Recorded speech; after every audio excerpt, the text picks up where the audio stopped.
Hello, I will be very glad if you can get this video far and wide.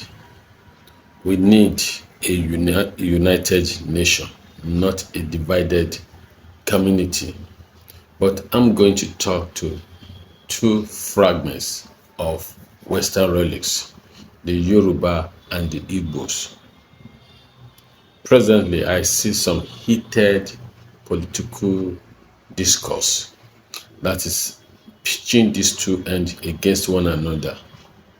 Looking at the common man, their fate is the same, but the leadership all have ideologies that are clashing. They have also created rhetorics, thoughts, projected words that creates animosity.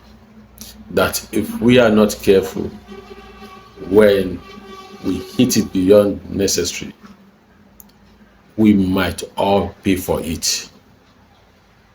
Here, I'm not talking about who is right or who is wrong. I'm speaking to the average Nigerian for the interest of progress, development, peace. These two ends needs to come together. That's number one.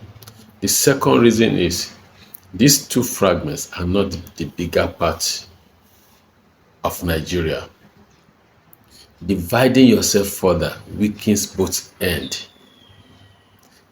The best bet for Yoruba, Igbo, the Southerner are to become a very strong one community.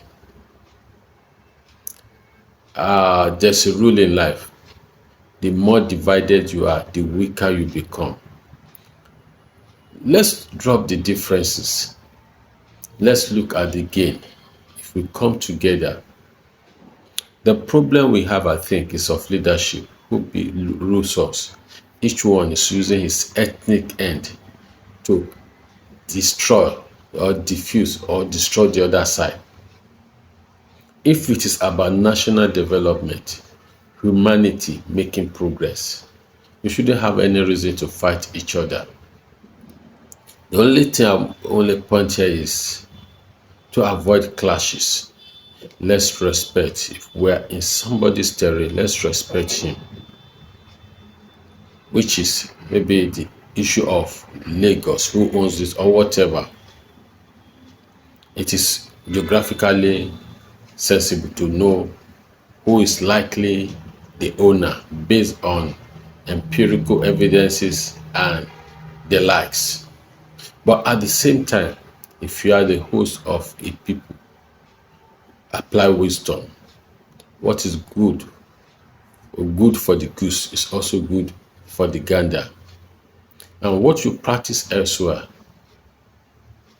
don't think or don't disallow others to practice it at your end.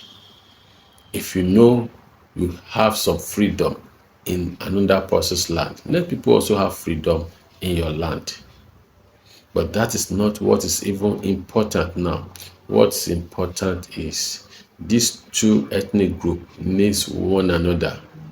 And if Nigeria will move forward, these two groups must come together.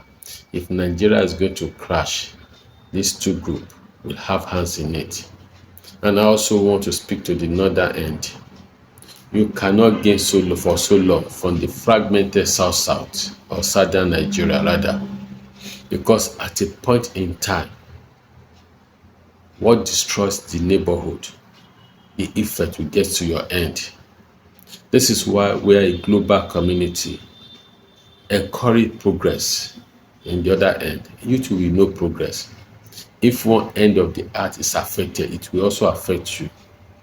And I'm also speaking to the northern end, especially the low class, the citizens, the masses. All we want now is not whether somebody is from our end. Is this somebody who's ready to build a nation where you have an identity, not an identity that usurps on the strength of the others, but an identity that discovers who you are, that helps you to harness your grant, your product, your blessings or the resources in your own land. I believe if we are sensible, There is no arid ground in Nigeria. There is no part of this country that is not blessed. Every segment, every part has something to contribute. Let me be sincere with you. If any part of Nigeria cede away, or we decide to go our own way, if we all work very hard, no part is coming to beg from the other. I can promise you.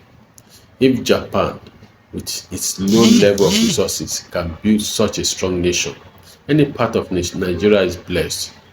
Let's not think we can keep the other down in order to be the blessed one. It's not going to work. Now, let's come up. The common man, when the leader are beating the drums of battle, remember, you are going to be the pawn in their chessboard. Think and be wise, and don't be a fool.